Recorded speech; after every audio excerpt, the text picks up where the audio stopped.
Housing forms one of the most important sectors which contributes to Guyana's economic development. In keeping with its manifesto, the PPPC government is committed to creating an enabling environment to ensure that ordinary Guyanese can enjoy the comfort of owning their own homes in sustainable communities, and services like water are made accessible to all. After just 1 year in office, the administration is well on its way to achieving the ambitious goals it had set out for the housing sector.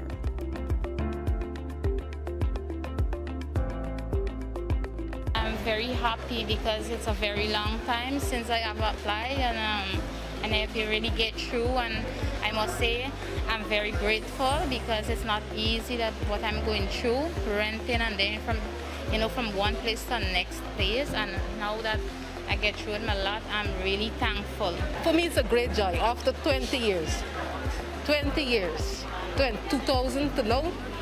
So it's a weight and a joy at the same time, and what I plan to do is see the land first, there's another joy, and then see what for if we could surround it, clear it, and start make a plan to build something. Because after so many years, at least it's like I left to own my own place. President Dr. Irfan Ali has promised to ensure that 50,000 house lots are distributed during the government's first term in office. Through its signature program Dream Realized, which began in December 2020, over 6,000 house lots have been distributed across regions 2, 3, 4, 5, and 6, while some 1,200 land titles and transports have been processed. Very happy today that I've received my house lot. I've been living on that house lot for 5 years now, 6 years now, and I've been running around housing all the time to get the paper. But today I finally get it, and I'm quite excited, and I'm glad as a young person I like what the government is doing right now. In addition to making house lots available to Guyanese, the Central Housing and Planning Authority is constructing houses for sale, targeting moderate and low-income families, as well as young professionals. Currently, 190 moderate-income houses are under construction at Cummings Lodge East Coast, Demerara, 100 low-income houses at Prospect, and 100 young professional houses at Providence on the east bank of Demerara. Land preparation has also started for 100 low-income houses at Amelia's Ward, Region 10.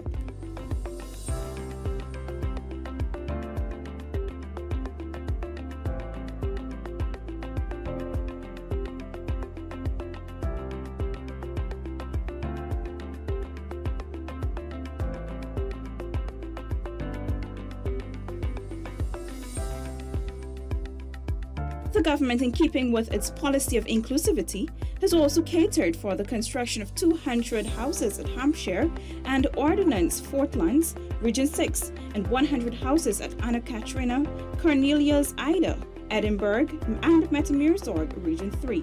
Investments are also being made in 100 core homes, which will be constructed at Parfait Harmony, West Bank, Demerara, and Sophia, Greater Georgetown. Sum of $10 million that has been available for the adequate housing, affordable and sustainable housing, which will make about 250 core homes and 2,000 homes improvement subsidies possible.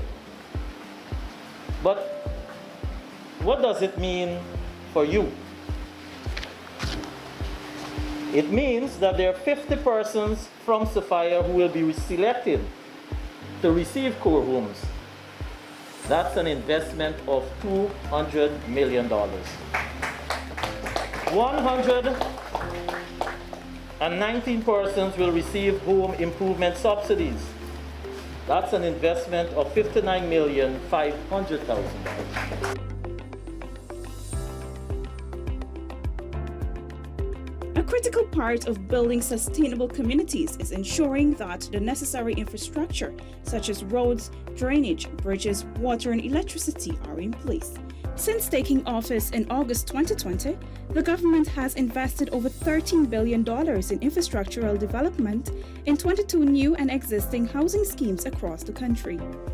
The communities that are benefiting from this investment are Little Diamond, Great Diamond, Prospect and Providence on the East Bank, Demerara, Cummings Lodge, Monrepo, Vigilance, Bladen Hall, and Strathspey on the east coast of Demerara, Experiment in Region 5, and Number 79 Village, Ordnance Fortlands and Hampshire, Williamsburg in Region 6. With the opening of new areas comes the responsibility of paving new roadways and strategic access and exit points to the residential and industrial areas. Through its planning department, the Housing Authority has embarked on groundbreaking projects, which will not only provide and improve access to the new and upcoming areas, but will significantly reduce the traffic congestions which characterize the east bank of the Moraro Corridor. Some $2.3 billion is being invested to construct the Eccles to Mandela Avenue, Georgetown 4-lane highway. The project is expected to be completed by December this year and will be connected to the alternate road from Great Diamond to Eccles.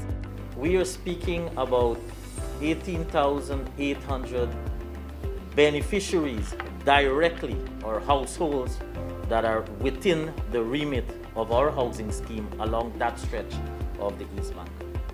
So I'm not giving you the general population news, I'm giving you directly how many households we are speaking about along the East Bank corridor that falls under our remit. And then when you multiply that per household and you take into consideration that the additional access for persons along the other parts of the East Bank, persons who may come across the bridge from West Coast and West Bank and probably don't use this connecting road as an ingress and egress, then the relief that will be brought to bear and persons along that side of Georgetown will be significant, reducing, of course, travel time, and in all of that, it also allows us to open new connecting areas. Persons who are allotted house lots along the new road and within communities on the East Bank corridor are already seeing some benefits from the construction of the alternative highway. One such person is the Chanzia Mitchell, who operates a small business at farm. One immediate thing that I can think of is transportation. When we moved in here, there was no road, there was no infrastructure like we're seeing here with the lights and so on. So basically when we were coming in from the roadhead, we would have to pay between $400 to $500 to get in here. With this new road now, we will have access to buses that can come from Diamond to go to Fort Bridge at Muckadere. So we run the possibility of having reduced costs in terms of transportation. Infrastructural projects such as these should improve the lives of every citizen. President Ali says this is the rationale behind every project his government spearheads, particularly in the housing sector. So there's a lot of work, a lot of infrastructure, a lot of investment from government, and all of this is to bring ease to the population, faster commute time, less wear and tear on vehicle, greater efficiency. The amount of man hours we lose in the traffic is not sustainable for our development. It's not sustainable for the commuters themselves and our citizens. So the aim here is to really improve the standard of living and quality of life by reducing travel time.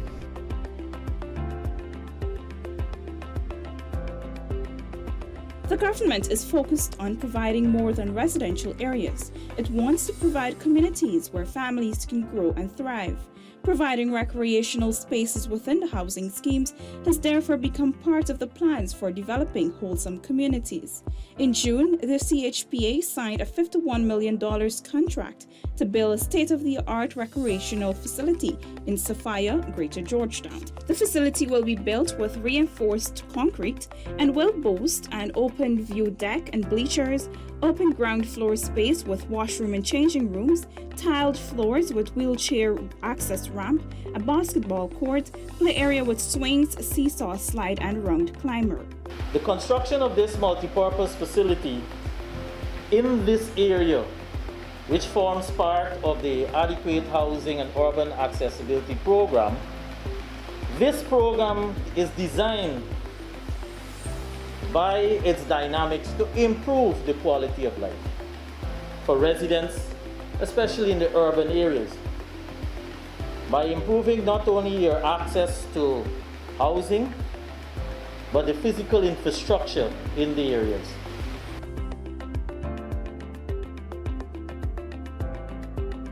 The benefits of developing affordable housing extend beyond just providing a land or house to citizens within communities. It increases spending and employment in the local economy and acts as an important source of revenue for local governments. through infrastructure works under the Housing Authority, 1,500 jobs were created in communities countrywide and another 1,500 jobs through the construction of homes. The CHPA also launched its $20 million community-based employment stimulation project aimed at creating jobs within vulnerable communities through block making. Communities benefiting from this project include Tiger Bay, All Boys Town, East Rheinveld, West Rheinveld, Sophia Agricola, Mucka, Luzaknan, and Buxton. We in the Ministry of Housing and Water are doing our part to contribute to the bigger vision or the bigger accomplishment of ensuring that we create those job opportunities for our people.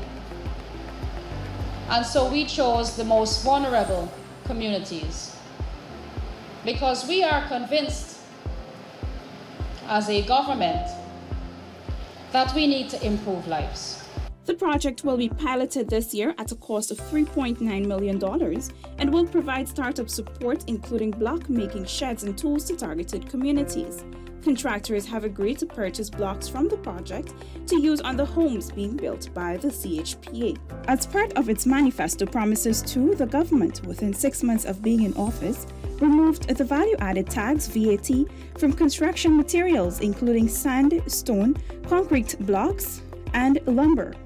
Low-income housing ceiling was raised from $8 million to $12 million, while mortgage interest relief ceiling increased from $15 million to $30 million. The New Building Society loan ceiling also increased from $12 million to $15 million. New housing schemes need amenities like potable water. Since August 2020, over 3,500 residents have benefited from water connections, including some for the very first time.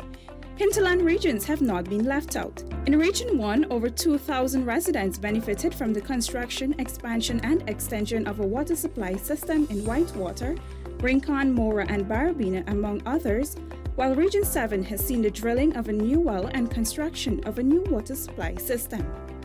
Meanwhile, 200 residents in Chiang Mouth, Region 8, are finally receiving improved potable water. For the coastal areas, some 20 households in Moblisa, Susdak, Linden Highway now have 24 hours access to potable water with the rehabilitation of a dormant water supply system. For this project, we used to draw water from the creek. My husband used to put 4 cans, 2 on this side of the bicycle, 2 on the next side, and draw water 3 trips from the creek, and it's far a good way from here.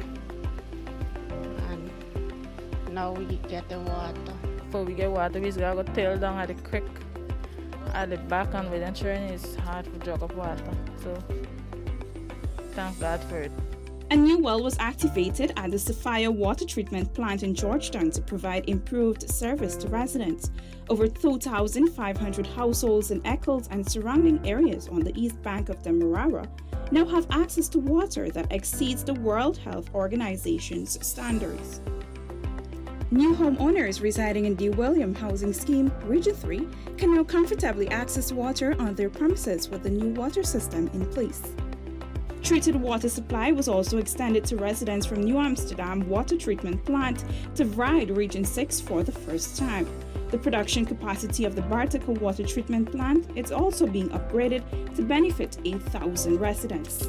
In just 1 year, the PPPC government has delivered on its manifesto promises to the people of Guyana through the Ministry of Housing and Water. Government will continue to undertake and implement initiatives in this sector to significantly improve the lives of citizens and build and enhance wholesome and sustainable communities.